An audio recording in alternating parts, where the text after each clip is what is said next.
Them Fairly HRM course, which gives an overview of HR and of HR planning. Like I said in my introduction, employees are the lifeline of any business. They are the company's greatest resource, and without them, there can be no company. One way to be sure your business will succeed is to look after your employees. Treat them fairly, manage them well, and provide them with opportunities. Then they will help you to achieve your ideas and to ace your business plan. On the other hand, treat your employees badly or with mediocrity, and they will underperform. They may sabotage your business or even leave. Human resources HR is the umbrella term used to describe both the people who work for a company and the department responsible for managing resources related to employees. Whatever the products or services being offered, the people themselves are the company. One cannot simply exist without the other. People run the business. The business cannot run by itself. The HR function, therefore, should be focused on the notions of people enabling, people development, and a focus on making the employment relationship fulfilling for both the management and employees. Let us see how important HR is in an organization. HR touches virtually all aspects of the employee experience, and it has an impact on a range of business outcomes, including employee productivity, turnover rates, training participation. The major areas that HR covers are strategic management, recruitment and hiring, compensation, employee benefits, talent management, training and development, conflict management, and maintaining compliance. What then is the role of the HR manager or the HR department? HR is a source of expertise on people issues in a business. HR functions enable business to maximize the contribution of people to the delivery of their business goals. So the role of HR is about formulating certain strategies and execution of the same towards the realization of the company's vision. It is about advising and assisting line managers and departmental heads.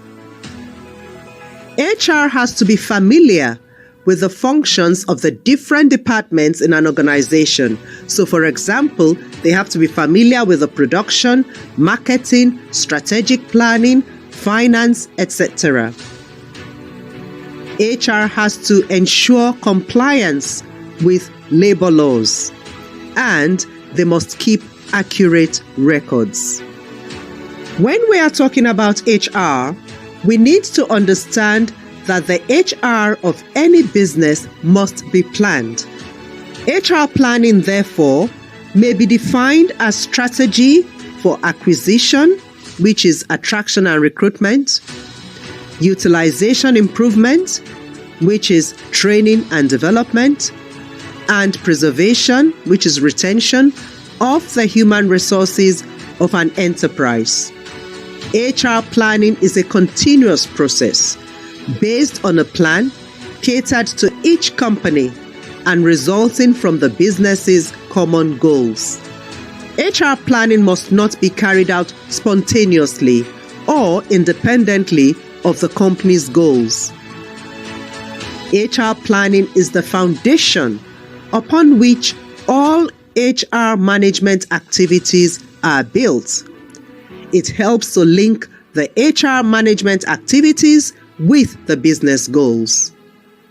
In a small business where the business owner doubles or is double hatting as the CEO and the HR manager, the tasks that I'm going to mention now are going to be carried out by the business owner. So essentially, let us know who does what in HR planning. The company manager is the one who decides the objectives and resources. He sets the direction for HR policies. The HR director or HR manager will do the HR planning and monitor implementation of those plans. He or she has to develop and advise on HR policies. The departmental manager, for instance, a production manager, has to develop departmental objectives and HR needs, and also management of staff competency within the department. HR planning is important because it can improve operational efficiency and increase the profitability of a business. The HR department is prepared for changing requirements because the company should not be caught off guard in the shifting workforce market. The company will be much more faster in adapting to the introduction of automation or advanced technologies. HR planning is important because it also helps the company gain competitive advantage through rapid rollout of new products or going into new markets. The company can better anticipate the need for critical skills during growth phases, and it helps the company be proactive by honing the skills of current workforce in order to move into new areas. There is a process for implementing the HR plan, which involves 6 steps. Step 1 is to assess your current HR capacity. This means analyzing the HR strength of your organization across factors including employee numbers, the employee skills, their qualifications. You look at their experience, age, etc. Step 2 involves looking at the future HR needs of your organization and how HR will be applied to meet those organizational goals. Step 3 will be to identify the HR gaps. So using your HR forecast, you can better judge if there will be a skills gap, for example. Should you upskill existing employees or recruit employees who are already qualified in specific areas? In step 4, after you have assessed your current human resources capacity, projected future HR demands, and identify the gaps, then you integrate your human resources plan with your organizational strategy. In step 5, you will see that you need a dedicated budget for HR. This is to cover recruiting, training, or redundancies. And for step 6, it's about reviewing and adjusting the HR plan. Those are the 6 steps involved in the HR planning process. An important part of a business's HR planning is demand forecasting. What do we mean by this? Simply put, it is finding the right number of people with the right skills at the right time.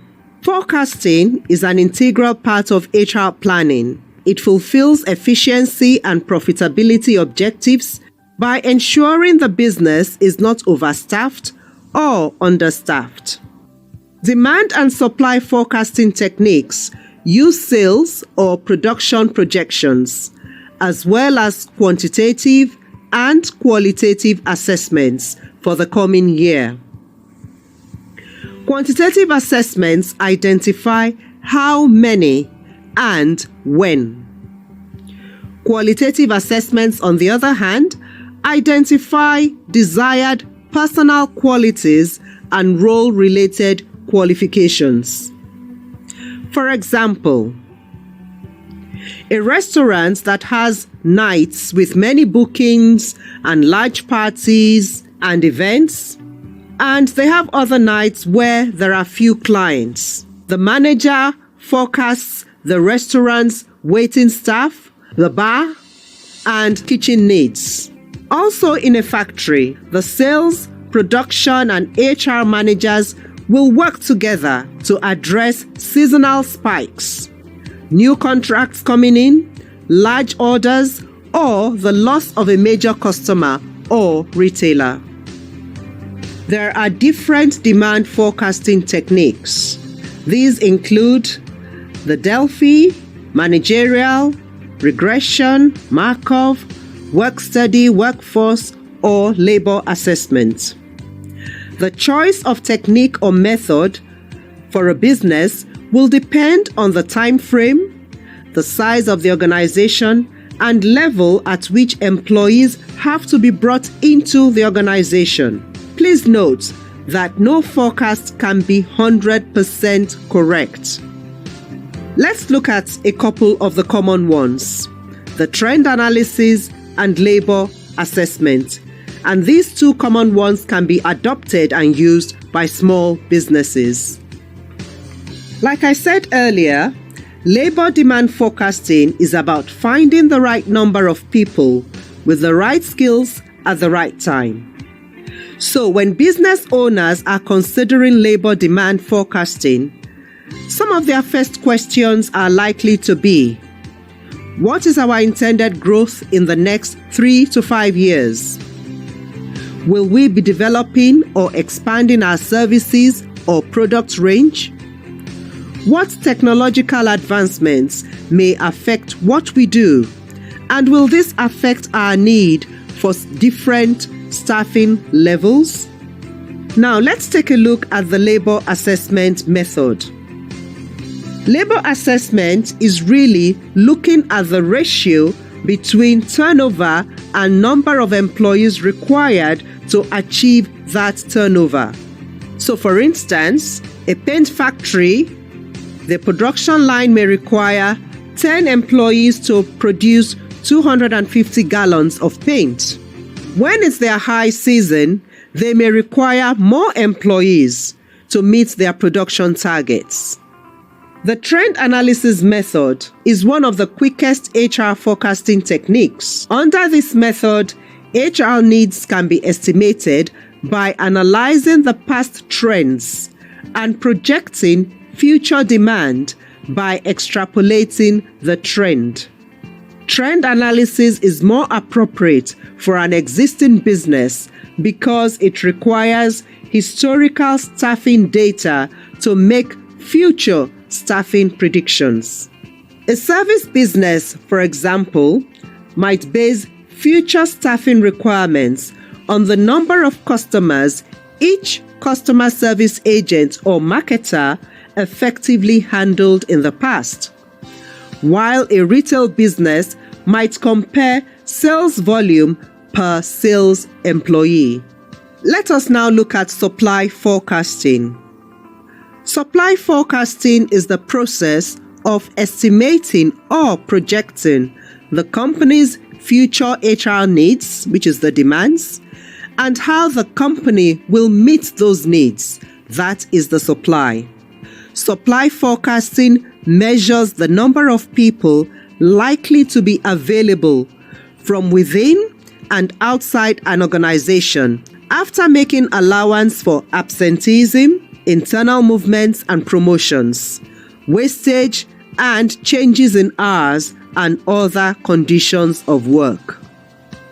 The purpose of identifying future HR supply is to determine 1.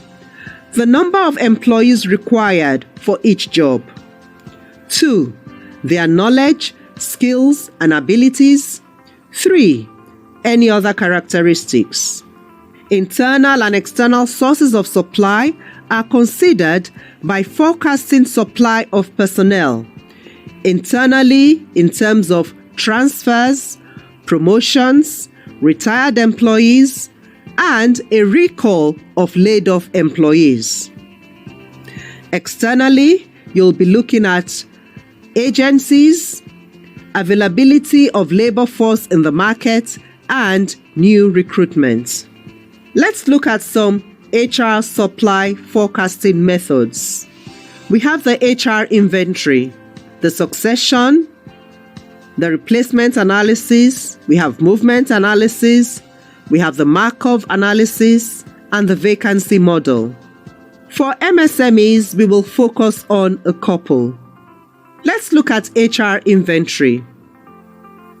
We all know that inventory is a term that is used to count tangible objects like goods and raw materials. In HR terms, we are talking about comprehensively listing down the basic information on all the employees, like their education, experience, skills, age, gender, salary-related data, and so on. It is a vital tool used in HR planning and policy making. It helps business owners and HR managers identify any skills gaps. The other one I'll talk about will be replacement planning. Replacement planning is based on the premise that an organization chart will remain the same over time. It usually identifies backups for all top positions in a company. They are identified on the organization chart and it stops there. All typical replacement charts will list about 3 persons as backups for each of the top level positions and are likely to indicate how far the backups are ready to take over the role of the current incumbent. We're now going to go on to our next session.